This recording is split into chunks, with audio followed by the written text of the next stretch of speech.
It is Bones, and today we're gonna do a ranking of all the actors that have played Leatherface in the Texas Chainsaw Massacre series. Now, this is a series that has a special place in my heart. I am from Texas. It is the first horror movie that I really remember watching. I actually saw it on a Texas Chainsaw Massacre and The Hills Have Eyes double feature. So that'll always remain in my brain as the first time I was really scared after watching a movie.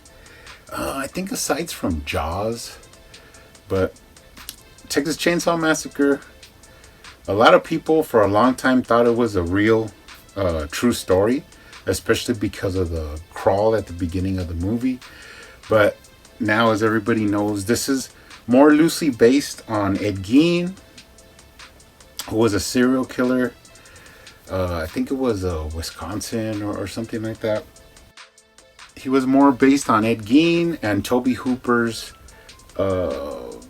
experience shopping when he saw all the mob of shoppers and he saw the whole chainsaw display.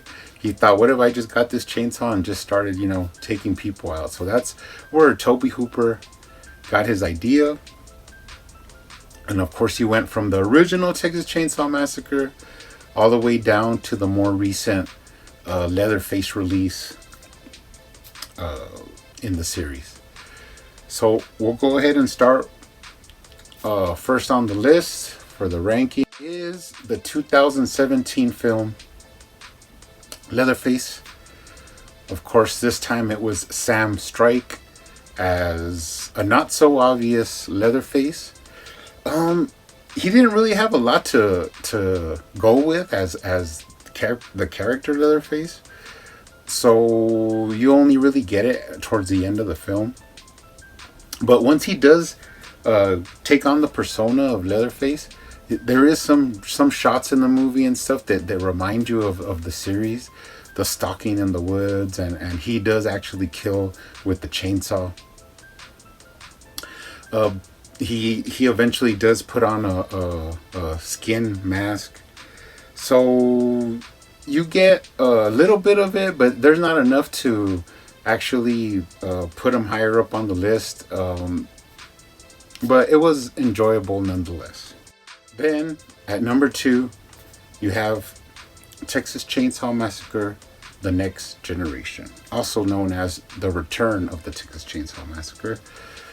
Now, this time you have Robert Jacks portraying Leatherface, which they kind of changed his character more into a screaming, tranny.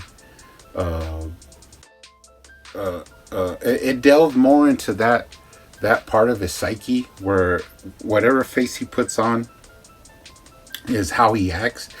But just the portrayal of Leatherface in this one really got away from the brutalness and the strength from the earlier films, which this one, all he did was scream a lot. I think Renee Zellweger one time told him to sit down and shut up, which is basically just puts it all in a nutshell. His portrayal in this movie of Leatherface, which was kind of weak. Not really a lot of good things to say about this one. He struggles with a 120-pound girl.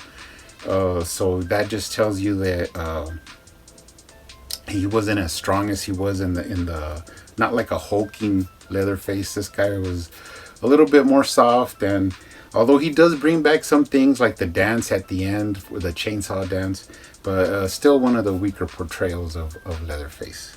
Now at number 3, we have the 1995 film Leatherface: Texas Chainsaw Massacre 3. You have R.A. Mihailoff playing Leatherface this time, and he's kind of lower on the totem, only because he doesn't. They don't really give him a lot to do in this movie. He's more like a monster. He rips off the the trunk of a car, and like he tries with what they gave him, but not really a strong Leatherface portrayal. He he's more like a angry teenager in this one, whereas in the first films he was more like a child. And in this one, they talk about how he like made babies, and he like is a little bit like of an enforcer for the family. Even though this movie brings a lot of cool like tropes from the previous films, Mahela's performance is just missing something. It's just missing something.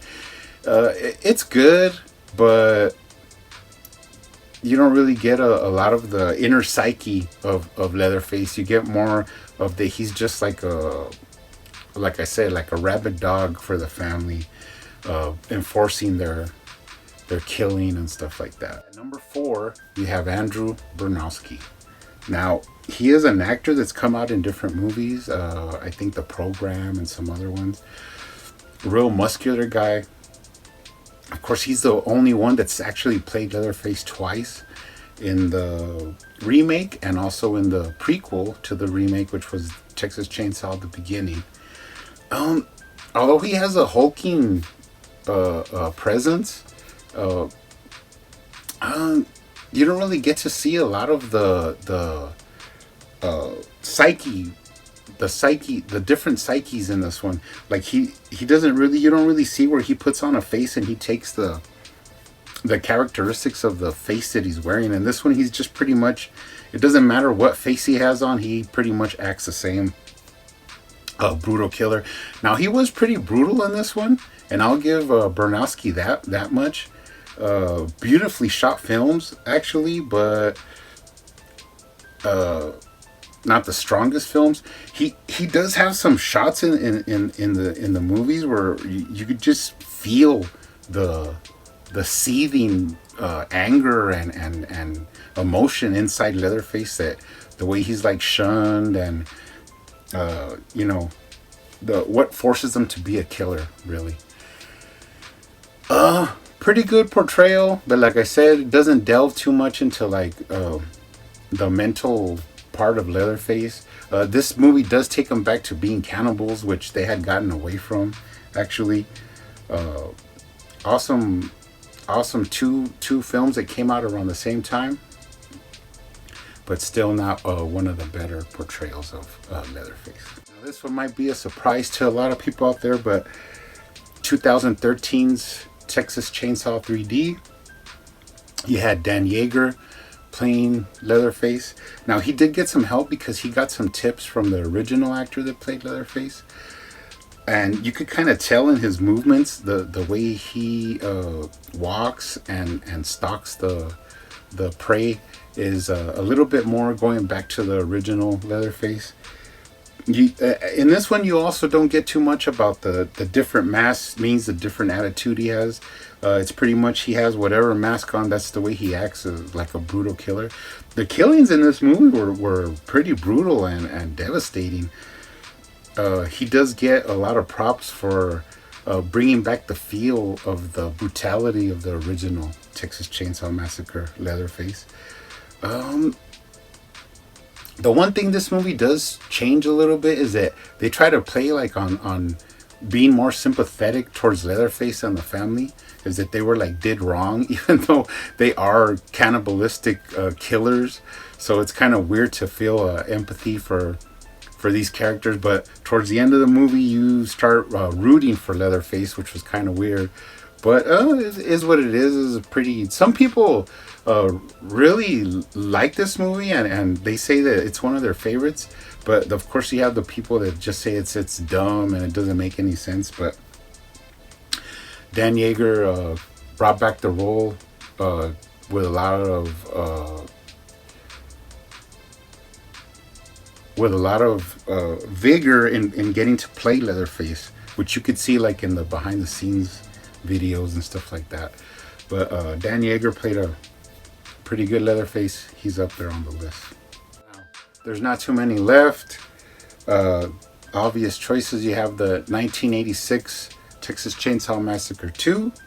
You had Bill Johnson playing the character Leatherface for the first time. And since it was so closely associated to the first one, it was a direct sequel to the first one. He did try and bring a lot of mannerisms from the first one. That's where you get the chainsaw dance and like little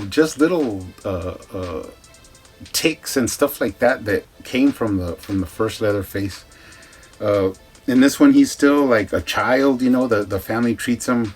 They yell at him and they hit him, and you know he's scared of them, but he is one of the more brutal parts of the Sawyer family. Bill Johnson tried his best to replicate the original actor. Pretty strong role. I mean, this one has a little bit more of like sexual innuendos, like that Leatherface is expanding more and getting into like females and stuff like that, where they make fun of him because that Leatherface has a girlfriend and stuff like that. It's pretty weird. But he's pretty much the closest of being like the original, even though they went in a more campy and funny tone of the film. Bill Johnson played a pretty good Leatherface, even though he had to. It was more like a comedic role than the original one was. And of course, you have the classic 1974 original Texas Chainsaw Massacre, directed by Tobe Hooper, and the actor that played him, Gunnar Hansen. Now, Gunnar Hansen actually had more of like a theater background. He studied the role actually by going to some psychiatric wards and insane asylums and saw like the movements that the patients made, and he added it on, which you could actually see in the film. Some people missed it, but those little quirks and stuff like that actually gave the film like an undertone dark comedy feel. But this is where they originated the thinking that every time he changed his face, he acts different, because he goes from the normal killer mask to the old lady where he's like cooking and he's at the house taking care of the house. That's where this started. Gunnar Hansen, pretty strong. Like, you could see the difference in the way he manhandles the victims compared to other later actors that like struggle to move them, except probably for Bernowski. But this was where you could really see he was a brutal force, killed with no sympathy, and you didn't really like have any feelings for the family. You were actually scared of them, and you saw that if they found you and killed you, they're gonna eat you. So it was pretty simple in that way. So can't beat the original. It's pretty hard to. They've taken bits and pieces and took it onto their own characters in the later movies, but no one's ever got it down pat the way Gunnar Hansen did. Rest in peace. Awesome. If you really want to see Leatherface, go back and watch the original Texas Chainsaw Massacre, and that'll show you what his character is really supposed to be like. Awesome portrayal of Leatherface. Now, I'm going to try and do more of these horror related videos, so be on the lookout for those. Anyways, everybody stay safe out there. See you on the next one.